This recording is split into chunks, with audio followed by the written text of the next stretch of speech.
Hello viewers, இந்த வீடியோவில் நம்ம ஒரு சில்க் த்ரெட் பேங்கிள் பற்றி தான் பார்க்க போகிறோம்.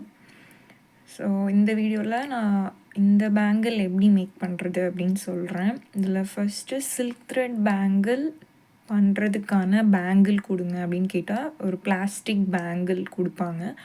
ஸோ இந்த பேங்கிளோட சைஸ் வந்து கடா பேங்கிள், ஓகேவா, பெருசாக ப்ராடராக இருக்கும். ஸோ இதுக்கு பேர் கடா பேங்கிள். ஸோ ஒரு கடா பிளாஸ்டிக் பேங்கிள் கொடுங்க அப்படின்னு கேட்டிங்கன்னா இந்த மாதிரி ஒரு ப்ராட் பேங்கிள் கொடுப்பாங்க.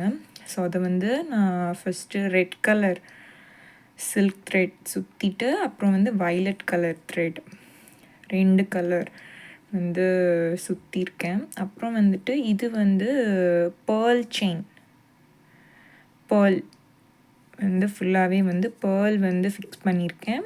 இது வந்து ஸ்டோன் ஃபிக்ஸ் பண்ணியிருக்கேன். ஸோ இது வந்து பார்ட்டிஸ் அதுக்கெலாம் ரொம்பவே நல்லாயிருக்கும். ஸோ ரொம்ப ஒரு ராயல் லுக் கொடுக்கும். Thank you viewers.